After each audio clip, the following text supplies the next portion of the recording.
We take a 50-minute plane ride from Dubrovnik to Zagreb. That's right, 50 minutes.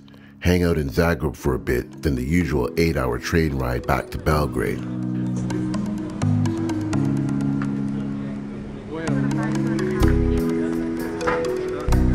I ran into some slumdog millionaire gypsy children and laughed as they tried to steal something from the vendor.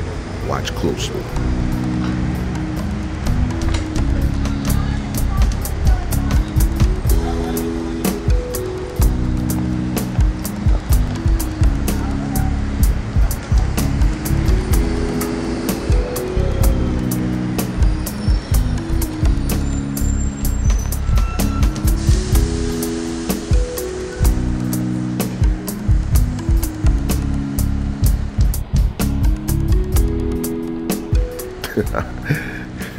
The women are still beautiful and the food is still the best. I wanted to explore Belgrade a little more. Belgrade is the capital and the largest city of Serbia.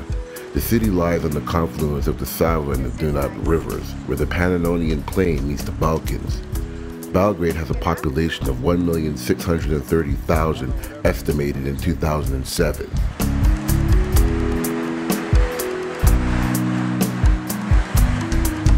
Its name in Serbian means white city. I could have told you that, being that I'm the only black person for miles. The Cathedral of St. Sava is the largest Orthodox cathedral in the Balkans and one of the largest Orthodox cathedrals in the world. The church is dedicated to St. Sava, founder of the Serbian Orthodox Church and an important figure in medieval Serbia. More nice girls and more people looking at me, then we move from beauty to destruction. These buildings were destroyed by NATO and US forces in 1999 for Belgrade's non-compliance regarding the events in Kosovo. Seeing this and remembering the many stories Goga told me about war, losing our home, worrying about our family started to play in my mind like an old black and white war documentary. People scared, people running. I mean, how can one country do this to another country with innocent civilians caught in the crossfire? We continued to move through the city with Dane, Gogo's brother and proud escort. The city has some underrated beautiful buildings and an extensive history, one dating back to the largest prehistoric culture in Europe, the Vinca culture, as early as 6th millennium BC.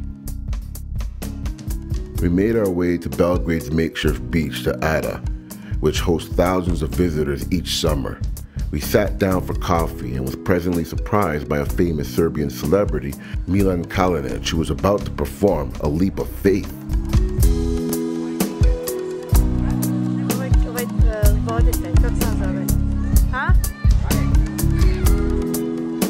Milan and his co-host Catherine host one of the first reality television formats in Serbia called All for Love. It is a primetime show with a reach of 2,001,028 viewers. The new season, produced by Pink, deals with sincere emotions, true stories, romantic marriage proposals, a spectacular statement of love, the story of unbreakable friendship, family, strength, first loves, divorce, and many other unusual stories of ordinary people just wanting to see how far they will go, all for love. We watched as this guy climbs to the top. Is he really gonna jump? Stop. Chris, would you like to take?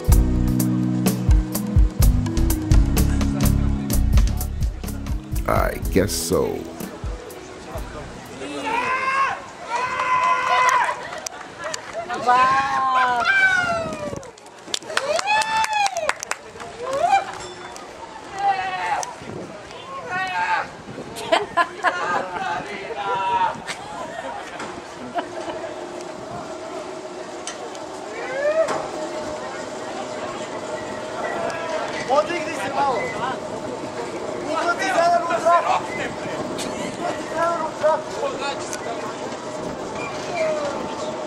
Wow. Mislim da sam malo šornuka, a samo malo.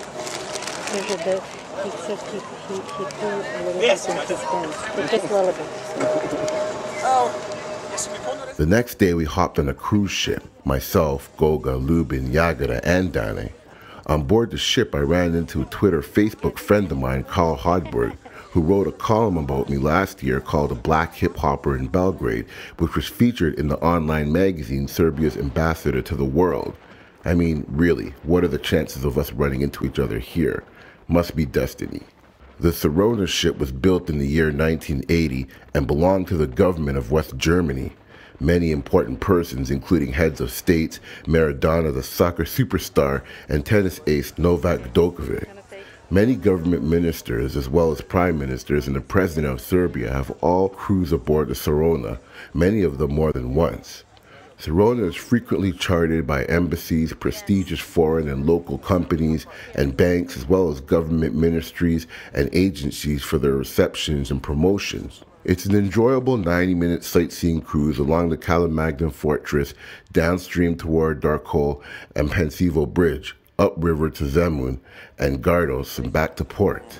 Anything to say? This is very cool. Just that? I'm the king of the world.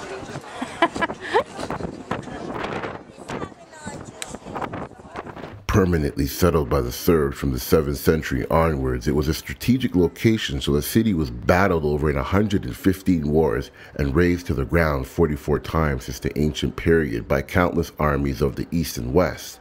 In medieval times, it was in the possession of the Byzantine, Frankish, Bulgarian, Hungarian, and Serbian rulers.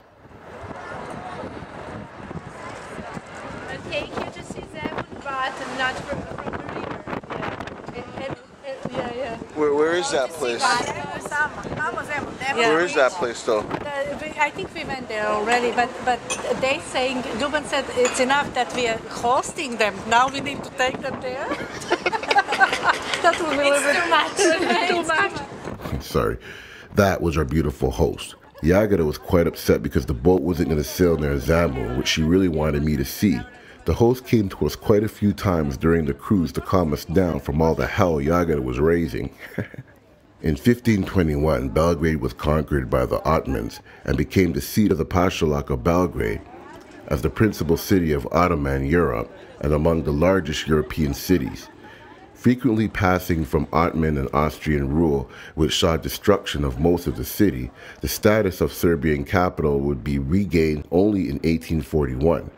After the Serbian Revolution, northern Belgrade, though, remained a Habsburg outpost until the breakup of Austria-Hungary in 1918. The city then became the capital of several incarnations of Yugoslavia, up to 2006, when Serbia became an independent state again. Chris! Dance, look at that. They are dancing there. Whoa, never mind the history lesson. More beautiful girls from Belgrade. Now they're dancing. Dobro. Dobro.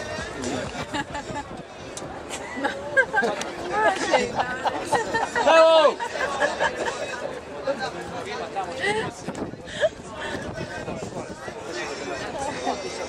Našivete 2%, da.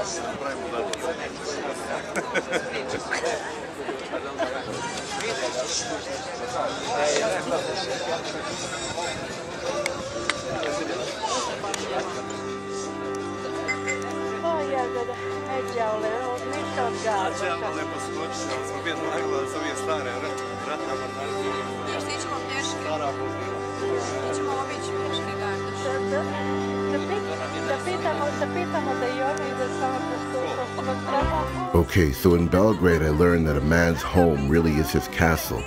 What makes a country beautiful is not solely defined by all the pretty buildings, but by the people who make up the city. Zagreb taught me the importance of the relationship between the young and the old generation. Back in Toronto, the lack of respect on both sides is evident. Orvieto and Ferrara showed me the importance of storytelling.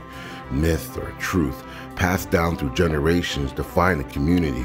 It gives us something to believe in, something to take pride in. The Vatican. From talking to many people, for the amount of people who love the Pope, there are a similar amount of people who can't stand what the Vatican stands for. Believe what you will, but there is a definite, overwhelming energy. And like myself, you will definitely feel it. Roma, go big or go home. The basilicas, the monuments, the Colosseum, the history. It is what it is, man. I mean, the city is truly remarkable. So much history, so much art. Whatever you do it from the heart. And do it well so it stands the test of time. Build your own legacy. The city of Venice really does float. It's about resilience. Maybe it's a solution for global warming. Maybe it's a place to don a mask and not be concerned about your social class. We are all equal. The walls of Dubrovnik kept trouble out and kept the beauty in.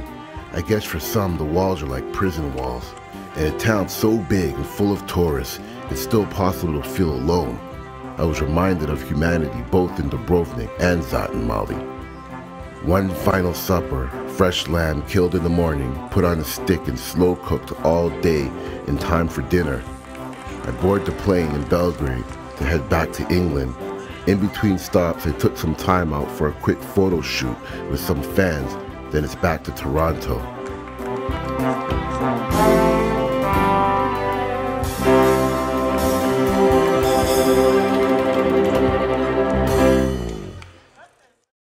I arrived in Toronto only to get stopped at customs.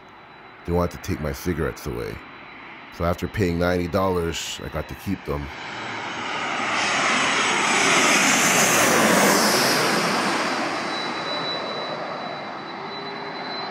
But I guess there's no better way to say, welcome home.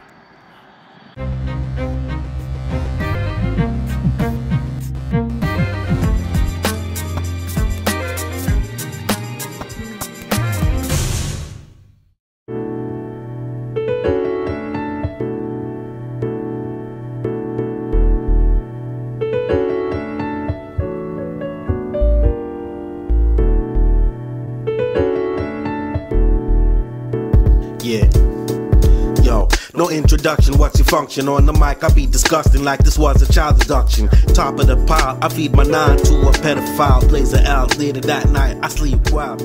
No doubt about it, I got the thought provoke.